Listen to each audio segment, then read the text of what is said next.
Mas Rio jahat. Lah, kenapa? Sautku kaget. Mas Rio udah bakar temanku.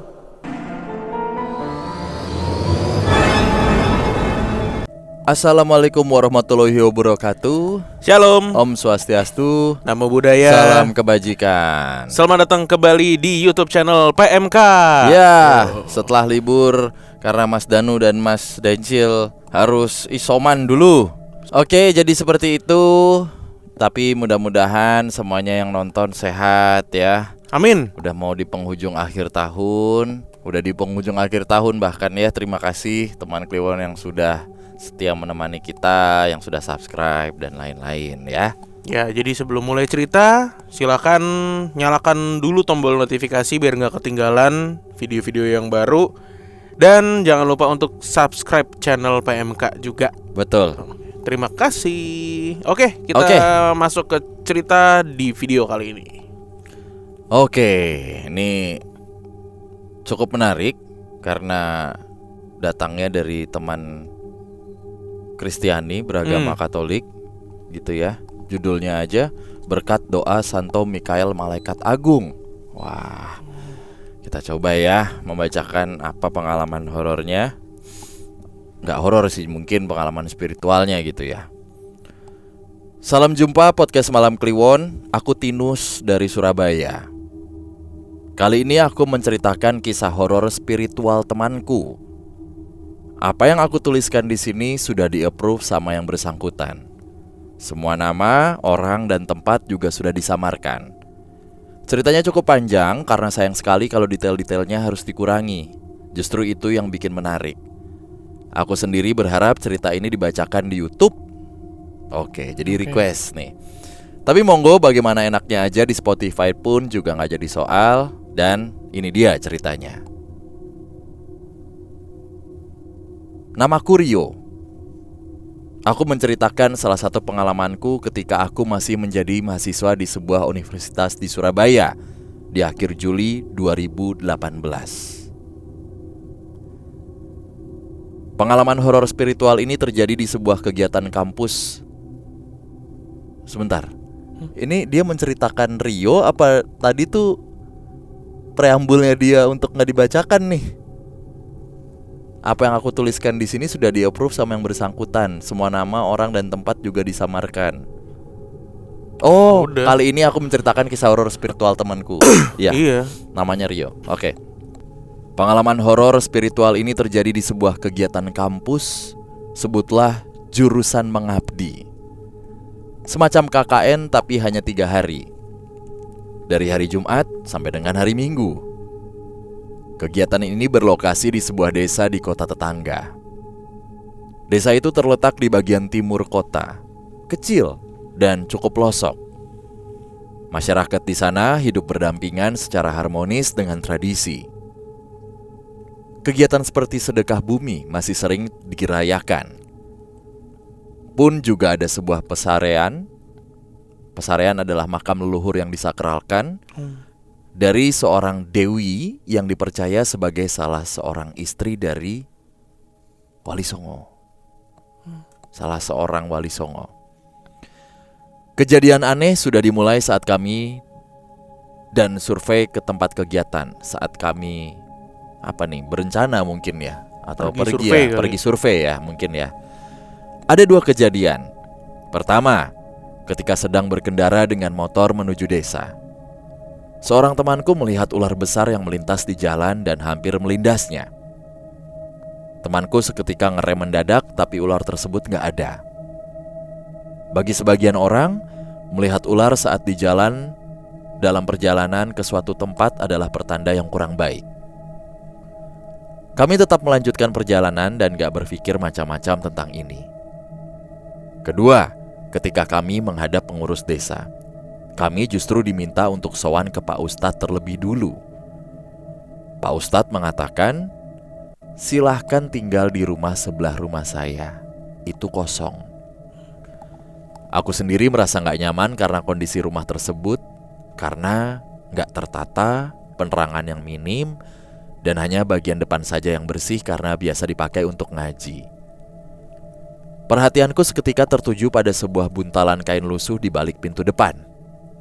Aku bertanya pada Pak Ustadz, tapi beliau tidak tahu sebab itu punya penghuni yang dulu. Aku gak ambil pusing. Sementara itu, ada satu rumah lain di belakang rumah Pak Ustadz yang sedianya juga akan kami pakai untuk menginap. Pada hari hari Jumat kami datang dan Pak Ustadz meminta agar para mahasiswi tinggal di rumah sebelah Pak Ustadz dan para mahasiswa di rumah belakang. Pak Ustadz sendiri yang menghendaki. Kami terdiri atas 12 mahasiswa dan 16 mahasiswi. Pagi sampai siang kami habiskan untuk berkenalan dengan warga. Semua lancar. Di waktu maghrib, salah seorang teman perempuan, Handini namanya, bengong di pinggir sungai yang terletak di seberang rumah yang kami tinggali. Handini ini dulunya anak indigo, tapi sudah ditutup oleh gurunya. Aku memanggilnya namun gak dijawab. Aku deketin, nepuk pundaknya. Dia berkata dalam bahasa Jawa yang artinya langsung dalam bahasa Indonesia, "Ini loh mas, kok sungainya kotor sekali ya?" "Wah enggak ah," sahutku agak bingung, karena sungai itu gak terlalu kotor.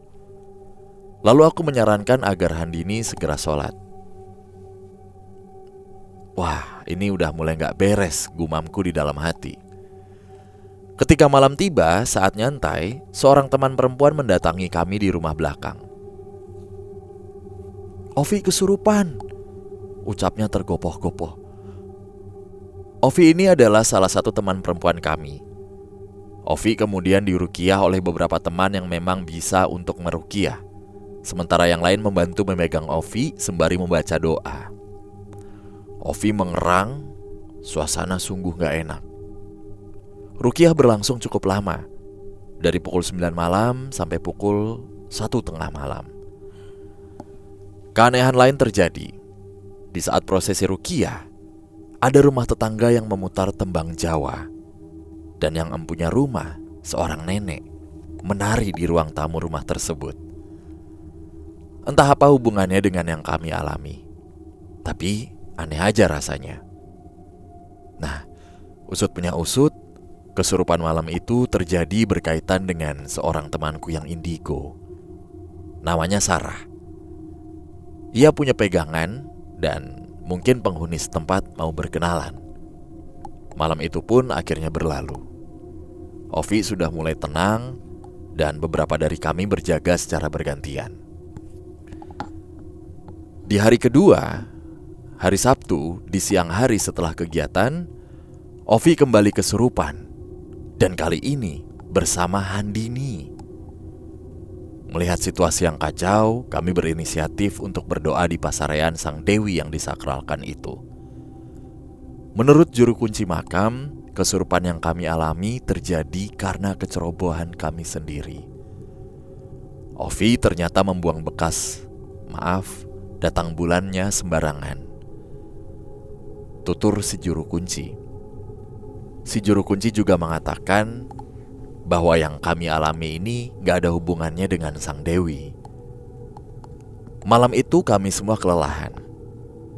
Situasi menjadi lebih tenang setelah aku memerciki dinding-dinding rumah dengan air yang telah aku doakan doa Bapak kami. Ya itu inisiatifku sendiri sih, dan teman-teman gak ada yang tahu. Nah, saat semua tidur, justru aku yang gak bisa tidur. Kataku dalam hati, aduh, masa sampai besok situasi masih begini. Malam itu berlalu dengan cukup mengerikan buatku. Sepanjang malam aku mendengar suara burung hantu yang terbang mengitari rumah, diiringi derap langkah kaki di atap rumah.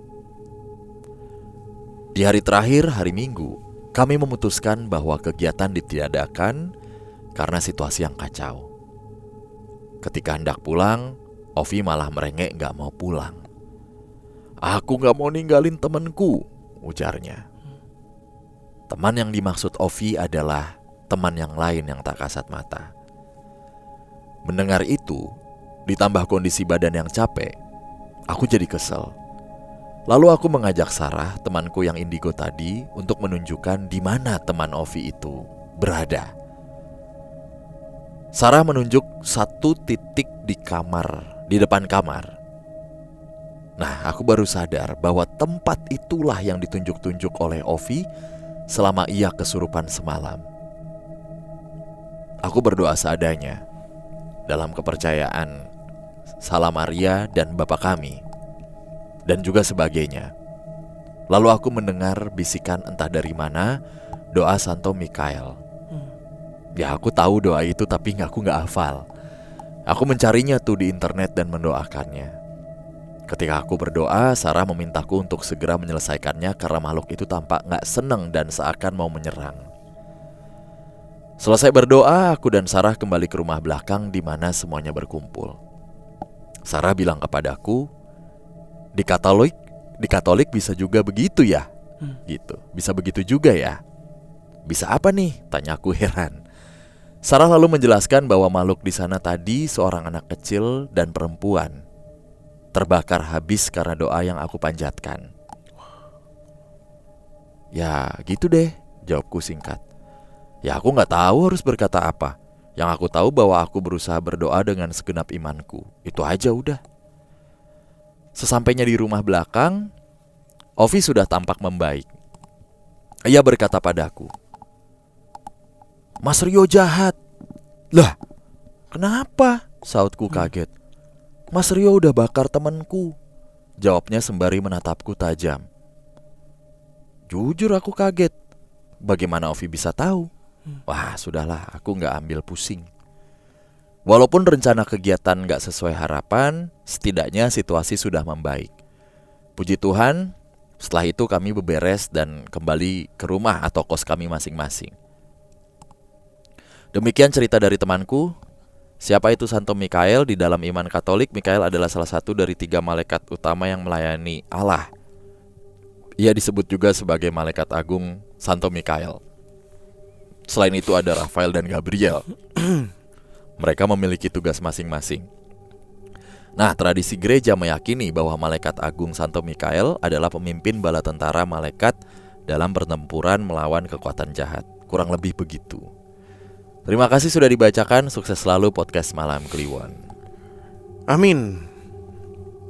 Oke. Berarti ini pengalamannya si Mas Rio ya, Mas Rio, yang diceritakan oleh salah seorang teman Kliwon yang kirim ke kita.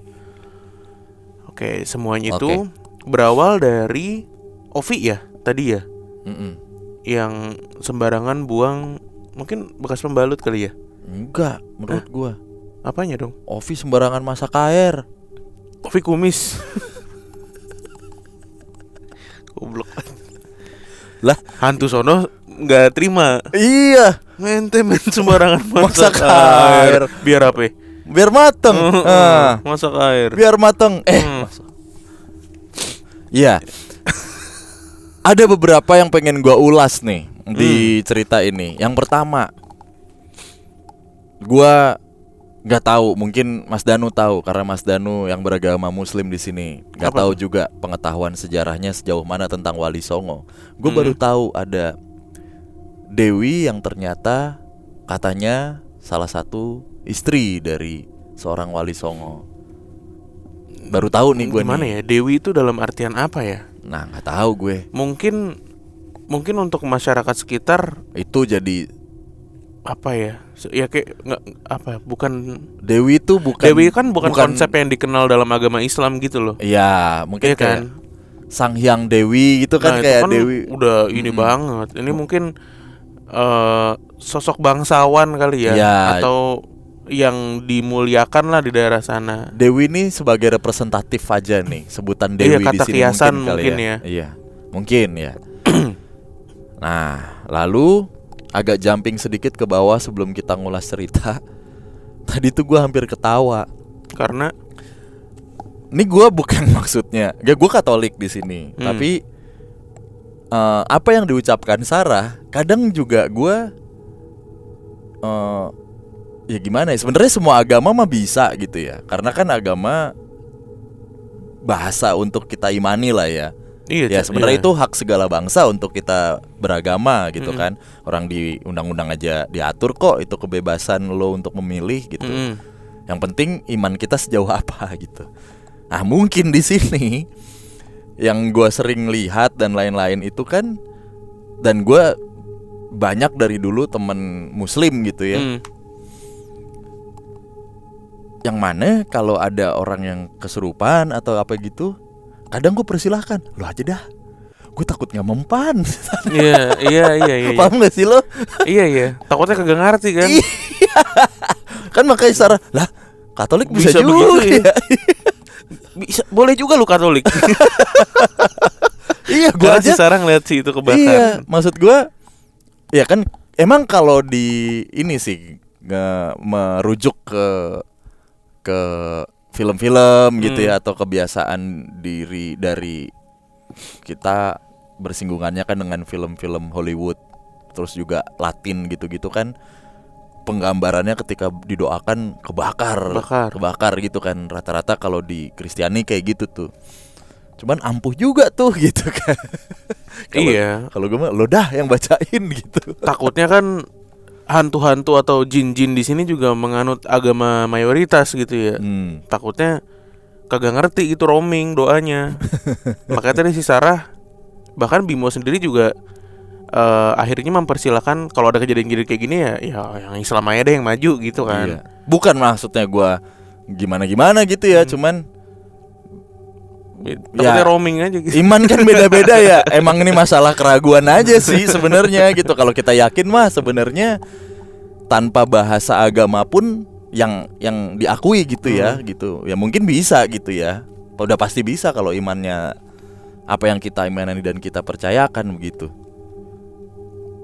Jadi emang kita nggak boleh memaksakan agama ini yang paling bagus atau paling benar juga sih dalam hal ini gitu ya. Iya. Dan ya tadi memberikan penjelasan Santo Mikael tuh memang yang paling ini sih, kalau di Katolik tuh yang paling gitu, yang paling pemimpin bala tentara. Bala tentara yang ngelawan yang jahat-jahat gitu. Oh, kalau di sini di Islam Mikael tuh apa ya, Cil? Iya, malaikat tahu. Maksudnya yang bawa rezeki kan Mikael tuh. Iya kan? Nah, kalau dari di lo yang pemimpin yang bala tentara untuk itu, maksudnya kan kalau Jibril kan penyampai wahyu, ya kan? Mikael tuh yang bagi rezeki. Kalau Israel yang nyabut nyawa.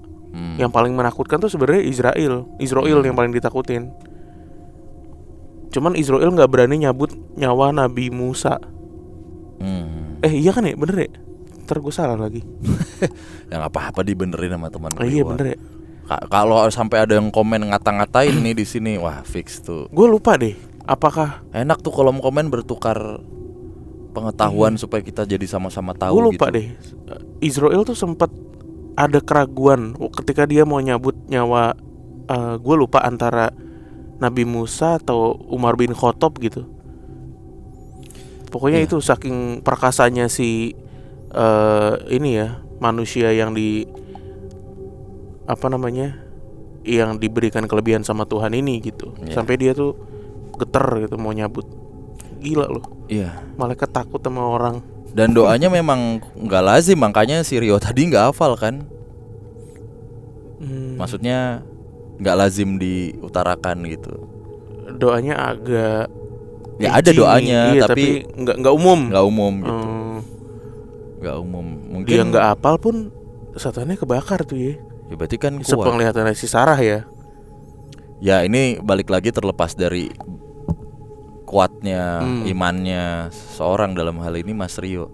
Tapi pertanyaan gue, si Ovi ini ketika dia marah ke Rio itu dalam posisi sadar atau enggak ya? Mendingan sebelum bahas itu kita bahas nenek-nenek nari. Itu memang dia lagi me time aja sebenarnya. Orang waktu gue me time ya udah sangkut pautin. Pertanyaannya emang si nenek-nenek enggak lagi ada kesurupan? Kagak. Dia udah sore. Wah, saatnya lagu Jawa 4:20 nih. Iya, 420. Lagu Jawa. Nama di desa mau semuter 420. Iya kan. Waktu nggak mungkin kan. Ini lagu Jawa. Udah nari. Udah nenek me time.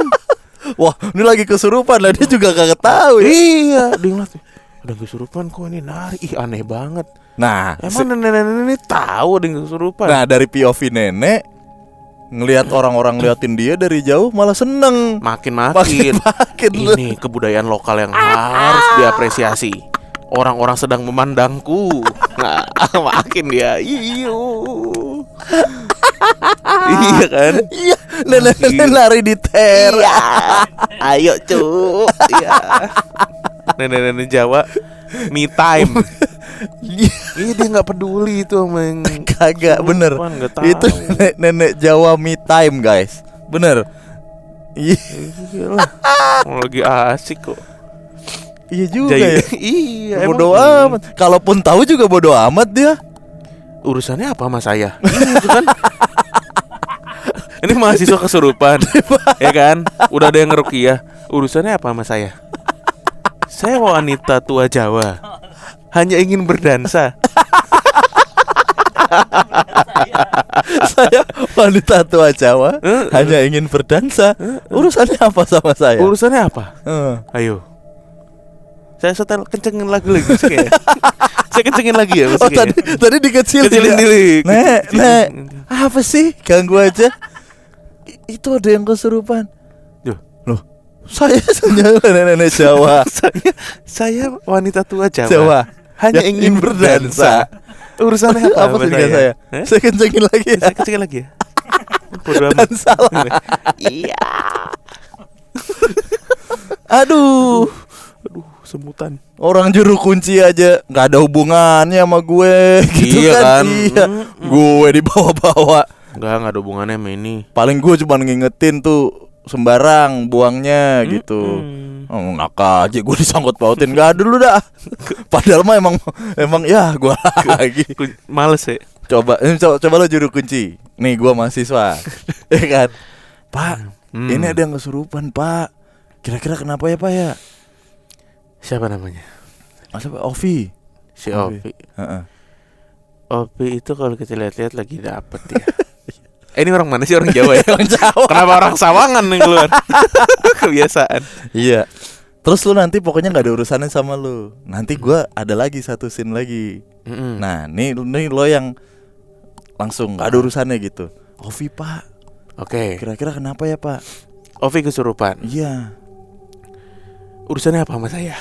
Sama aja. Saya pade-pade Jawa. Yang aja ingin menjaga pemakaman. Pusara. Hanya ingin menjaga pusara. Urusannya apa sama saya? Saya doa lagi ya. Dah, saya mau semedi lagi. Tapi kalau mahasiswanya, Pak, ada yang kesurupan, Pak. Lalu tanya gitu, siapa yang kesurupan? Ovi, Pak. Cuman kan ini, Pak. Ayo langsung. Ovi itu yang tadi ya, yang rambutnya agak panjang itu kan. Langsung peduli. Langsung dikasih selipan. Anjing buat ibu. Ayo langsung peduli. Si Ovi, Pak, slepet. Iya kan. Oh, yang rambutnya agak panjang itu kan. Saya juga sempat lihat dia tadi nggak enak gitu mukanya, pucat-pucat gitu. Ya kesana ya. Ayo langsung ya. Kalau dikasih ya langsung peduli. Kalau nggak dikasih selipan kan, saya hanya pria tua Jawa yang sedang menjaga pusara. Urusannya apa sama saya? Dikasih amplop langsung berubah pikiran. Gitu mahasiswa caranya. Aduh, diselepetin langsung. Berarti nih Ovi nih. Tapi tadi diawali dari si ini dulu, Pak. Sebelum Ovi tadi Handini. Iya, tapi Handini sampai ke akhir pun nggak ada penjelasannya. Itu kotor, sungai kotor tadi tuh. Dan dia kan iya. Ovi gua kira yang Handini yang ternyata si Ovi ya. Si Ovi ternyata. Handini nggak dibahas lagi, Pak, ke belakang. Enggak sih, dia kan tuh kayak kesurupan sama Handini. Dia tuh yang disangka ada hubungannya sama si di awal cerita tadi kan. Di awal cerita kita kira Handini nih magnetnya nih. Ternyata si Ovi. Bahkan Ovi sadar kalau temennya dia ini dibakar sama doa-doanya Rio. Iya Nah, kan? ini pertanyaannya. Nah, kalau tadi di cerita ini kan Sarah yang punya pegangan. Iya. Berarti yang kita tahuin kan Sarah yang punya temen harusnya. Ternyata Ovi yang punya temen. Nah tapi ini Ovi nih dalam keadaan Sadar. sadar atau enggak? Dia bilang, ini teman gua. Kan dia yang kesurupan kan? Dia bilang, saya nggak mau ninggalin teman saya, gitu kan? Mm-mm. Itu. Sesampainya di rumah belakang, Ovi sudah tampak membaik. Ia berkata kepadaku, Mas Rio jahat. Nah, ini nih. Sudah tampak membaik, tapi belum tahu sudah sadar atau belum. Iya, soalnya dia marah karena hantu atau jin itu terbakar karena doanya Rio. Kalau orang normal kan nggak mungkin marah. Ya bisa aja.